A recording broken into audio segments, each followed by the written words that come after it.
Welcome to our homeschool room.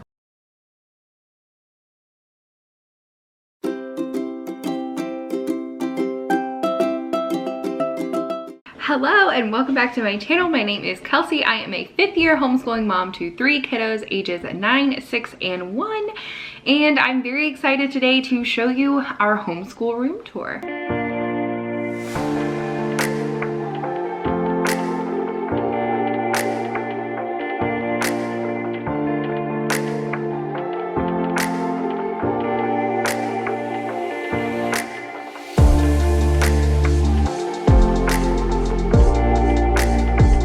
So I first just want to disclaim this video by saying that first and foremost, we are definitely privileged to have an entire homeschool room. The second thing I want to say is that you do not have to have a homeschool room in order to homeschool. We didn't have a dedicated homeschool room for years. You can make it work no matter where you are, no matter what income you are on, you can make it work. God has just provided so much for us the past couple of years, and so I'm showing you this just as an encouragement, not a discouragement. The other thing I want to mention is that even if you have a homeschool room, do not feel like you are trapped in your homeschool room. So sometimes I think people think that if they do have a homeschool room, they have to homeschool in there. For us personally, I know over the next couple of years when my daughter kind of transforms from, you know, this kind of still an infant up to more of a toddler or preschooler, she is not going to be napping, you know, as long as we need to be doing school, especially as my oldest gets older and the work gets a lot longer and more complicated. I realize that we are not going to be able to just do school while she's napping. So I definitely just want to encourage you that even if you do have an area of your home or multiple areas of your home where you keep your homeschool things, that doesn't mean you have to homeschool there. So for now, we kind of do this in this room because when my daughter's napping, it's nice to just come down here and do school. But again, I know this is where we're going to keep things, but over the next couple of years, who knows what could happen. You know, we could have more children and need this room. And so for now, it's working for us for now. So make sure also, if you haven't checked out my video from last week, I will link it up here and down here so that you can check that out, where I organized this whole room, because when we first moved in, it wasn't pretty. And so we got new carpeting and we painted, and then a couple of weeks ago, we put in some more storage space and kind of upgraded our storage space. And so make sure you check out that video if you have not already. So I'm gonna stop talking and I'm gonna get to the video. Let's do it. So first of all, this is the door where you come in. I actually just found these posters when I was cleaning. I had picked them up from the Dollar Tree and totally forgotten about them, so I went ahead and just put them up here. This is my desk. As you can tell, it's not in the best shape, but it's getting the job done. And I just have my computer, my printer. I have literally had this printer probably for 12 years, and I've tried to get other printers, and it's not the best printer. I got it for free, but it gets, like I said, it gets the job done. I would like to upgrade to a printer that uses HP Instant Ink, but for now, this one's working and doing what it needs to do. And not much going on with my desk here. On this wall, it is totally and completely blank. Okay, just nothing going on here. When we first moved in, we had our children's toys in here. And that's kind of the setup we had at our old house. We had, my boys moved into a room together, and then they had a playroom, office, schoolroom type deal. And it just started getting out of hand, especially since their room is right next door. They would just always get their toys everywhere. And so I would come in to do school or grab the school stuff, and things would just be everywhere.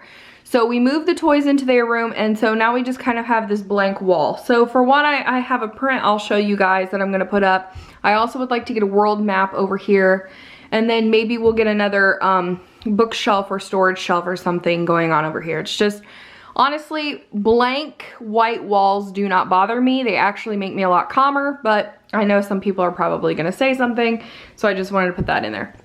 Over here, this is a little IKEA table. Again, not in the best shape, it's pretty old. But this works really well for the kids' kinetic sand, and sometimes during, you know, school when they need a little bit of a brain break or something like that, they'll come over here and play. And then this is also a good place that I can send my older child over here to kind of work independently if I'm working with my younger son. All right. Over here we have our school table. Now again, you don't have to have this. I actually prefer working on the couch or the dining room table or whatever, but we knew that this was gonna be the setup that we would need for the next couple of years so our daughter could nap upstairs, and so she's a very light sleeper, so that's why we kind of have all this going on. But this is our table. I'll link it down below. It's just from Walmart. The chairs are from Walmart. We have our big whiteboard up here. We do all about reading, so I actually have a smaller whiteboard that we use for the letter tiles, but eventually it will fill up. So my son, when we bought this, he was doing all about reading level 4, and if you've ever done all about reading level, you know, past level 1, the board really starts to fill up. So in the next years, or actually in the next couple of years, we'll probably have to start filling that back in. And then I just have, you know, like a ABC chart, numbers. He mixes up his B's and his D's. So we have, when my kids were cleaning, they put their little puzzle magnets there. And then we also have this extra high chair that my daughter takes when we travel. And I've just put that in there. Sometimes she'll wake up from nap early and I really need to finish up what I'm doing. So I'll just get her a snack and stick her in there, and works out great. All right, so over here is where we have our bookshelf. If you remember from my other video, I believe we went from a 6 cube shelf to a 12 cube shelf. And as you can see, there's some gaps, but my husband took me to the thrift store a couple times, and so yeah, it's filling in a little faster than I would like it to. But so I will kind of go through all of these, but we have our map. Again, I just got this from the Dollar Tree. Got this from the Target dollar spot a few years ago. And it's kind of funny how they all are very colorful and match. Got those as well. This is a little log cabin my kids made me for Mother's Day one year. Well, they didn't make the log cabin. They put their handprints on it. But I love like pioneer prairie log cabin type stuff. So yeah. But so there's our map. As you can see, we had it level when it was our smaller bookshelf. So I think we're gonna need to bump it up a little bit. We just haven't gotten to that. So this is where our topical study or unit study, whatever you want to call it, bookshelf, or where we store those items. So right now we currently have all of our Abraham Lincoln stuff. We have our Civil War game. We have scripture memorization cards here. And then we just have all of our books from the library. And then we have a game in here, and then I have some of my lesson plan type stuff that I keep in the back there. Over here, we are going to be learning about Indiana with Abraham Lincoln, and also Illinois. And we actually live in Indiana, so I just thought we were displaying that for right now. And then after we do like a week or so, maybe 2 weeks of Abraham Lincoln, we're going to jump into the Civil War, the Underground Railroad, all that kind of stuff. So we have our Henry's Freedom Box book back here. All right, so the way I have this organized is, I mean, I have it organized, but it's kind of all over the place because we're kind of filling in things.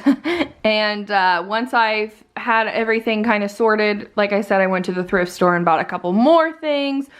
And so then it filled up pretty quickly. But anyways, we have our science. This is more of our nonfiction science type stuff. Then we have kind of our, I guess you could call it fiction, science, and social studies over there. Kind of like this type of stuff, historical fiction, and we have like some science, like they're science-based, but they're fictional. So you know what I mean, right? Over here we have our chapter books. And then over here is where I'm putting more of our like fictional social studies stuff, because we started running out of room, because I really love history. So we kind of have a lot of that stuff. Over here is our early readers. This is where my son is not really doing many of these books. Look at this little book I found at the thrift store. It's not precious. I think it's precious. Anyways, so he's not really reading many of these books yet. He's still doing his All About Reading and Bob books, but I think next year and definitely the year after he'll be more into that. This is where I keep her pencil sharpener. It used to just float around everywhere. And so finally got a dedicated space for that. This actually goes over here. This is more of our like we have some of our read aloud books, maybe more of our like living book, picture books, if you will. Over here we have our Bible shelf. This is where I keep our math books. So we've got like little math picture books and things like that, and then our Usborne math books. Over here is where we keep our library books. Now this is not all of our library books because we get a lot of library books, but this is more like the picture books and the art and music books and things like that that we'll be reading. This is our, I don't really know what's going on here. I didn't really have a place to put coloring books and our Usborne art book and things like that. I really need to find some place because I can already see that this is going to start to become like a mangled mess there. This is more of, I don't know, I guess you might call it twaddle type books, things that my kids just really, it's a lot of Lightning McQueen and Disney books. So that's what I mean, balance, right? My kids really like to read these types of books, and so all these right here are the look and find type of books that they really enjoy. And then over here I just have our dictionary. It's kind of lonely right now, but not really sure. I'm sure as things grow, it'll fill in. I'm not trying to intentionally fill up my bookshelf, but it is what it is. All right, now for the closet. So if you remember from my video last week, or if you have not, please check it out because you will see how much of an improvement this closet is. So over here, we just have our learning games, like our bigger ones. So we've got reading, math. There's more in the back. A lot of our bingo games are back there. Over here we kind of have our big floor puzzles and then our wooden learning puzzles. If they were too juvenile for my boys but too advanced for my daughter, they went into her closet, and she will eventually grow into those, but I just didn't have any room in here. So up here I also keep my kindergartner's letter. I'll show you. This is what he does for spelling currently. So I just keep those right here up on top. There's those puzzles. Over here is where we keep our gospel projects. I actually just finished up that one, and then the boys are begging me to do the second one. So I guess we're just gonna keep on going with it.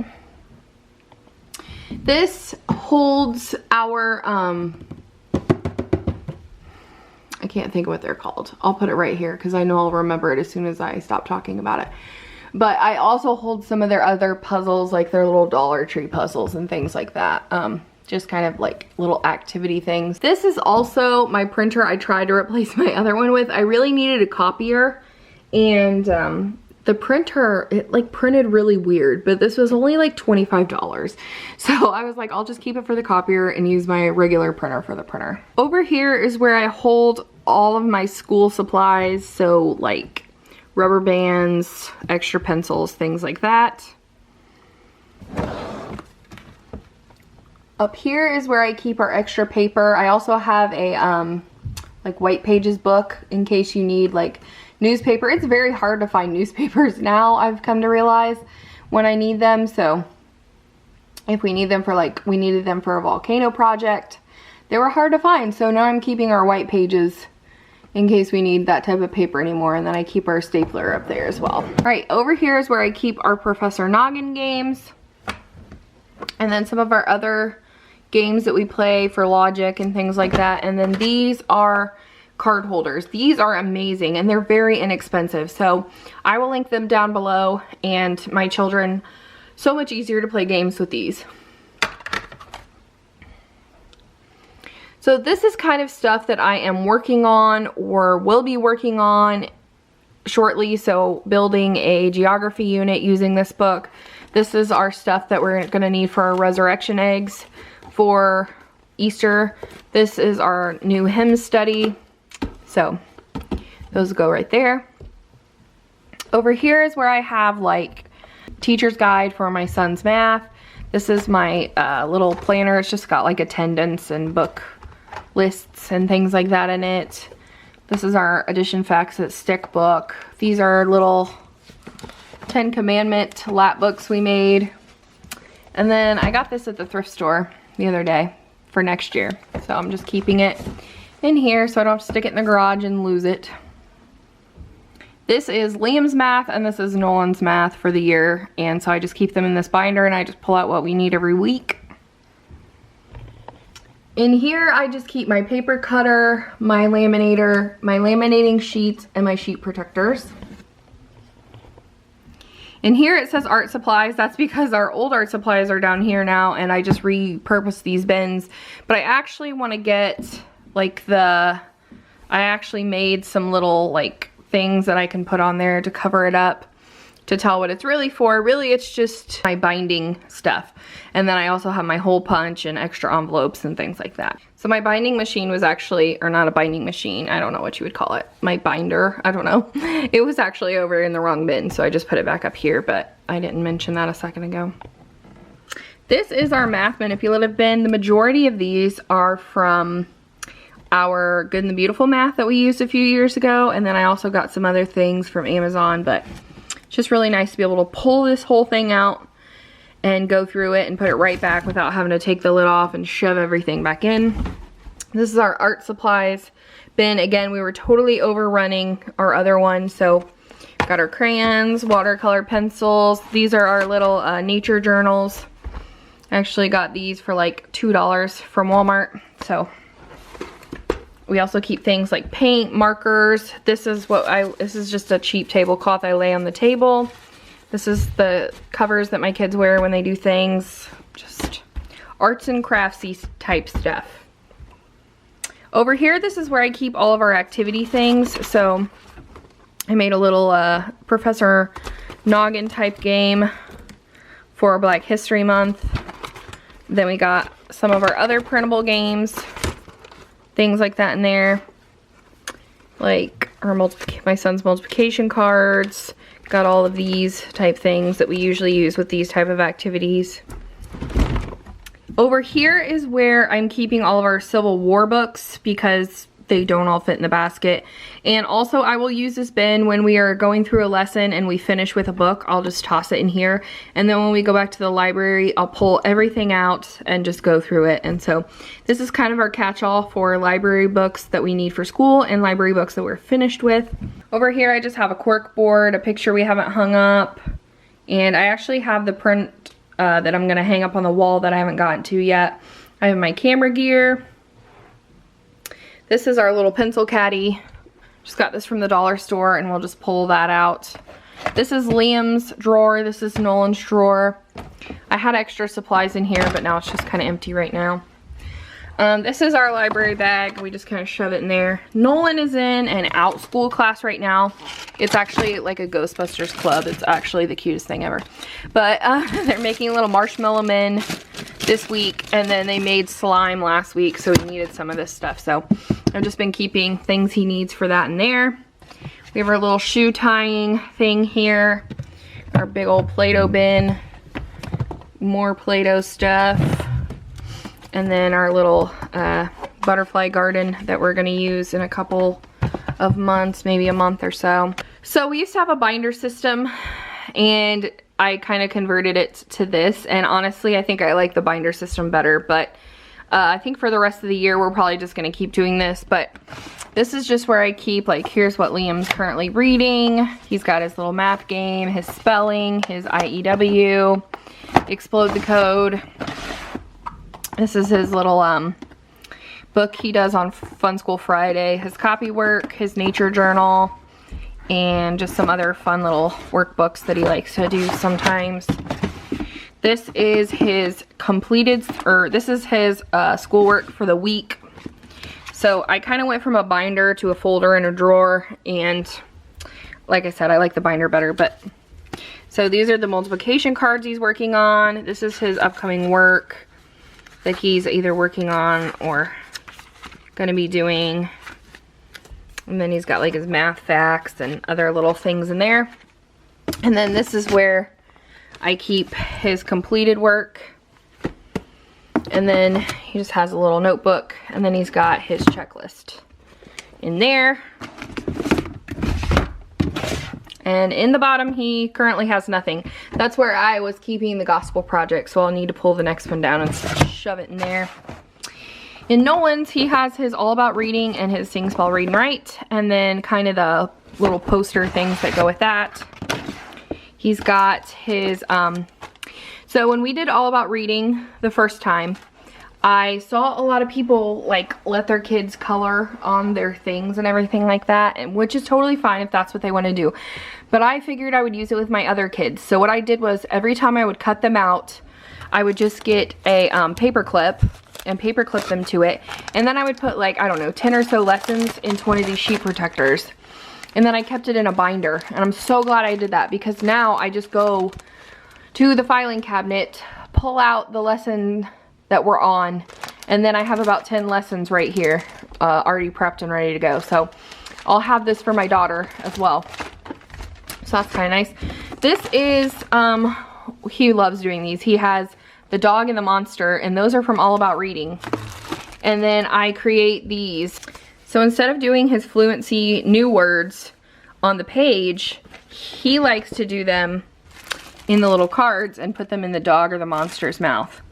So he really loves doing that. So I just, again, shove these in a bag, and then when my daughter, I'll probably have to sort them a little bit better, but when my daughter comes, I'll already have all those prepped and ready to go for her. Then we have, this is his handwriting card, actually from the Good and the Beautiful math, like 4 or 5 years ago, Liam's. Again, these are all from the Good and the Beautiful. Just have those little things, his calendars, his handwriting from Sing, Spell, Read, and Write. More manipulatives from the Good and the Beautiful, and then his math folder from Interactive Math K. And in here we have his completed work and the stuff he's working on. We have his checklist. This is his little prayer book from school, his homeschool group. And then we have his little notebook, nature notebook, and his little thing that he likes to work on Fridays. And then down here we have all of his Bob books. We have his Sing, Spell, Read, and Write kindergarten readers. And then these are the first grade readers, but they're all short vowels, so he can read all these. When I purchased some of those, somebody gave me this, so I just kind of have this chilling in here. It's from Rebecca. It's just a blend book. We haven't used it, but we might actually. These are his All About Reading cards, and then his readers. So this is the one he's currently on, and then he was reading that the other day. So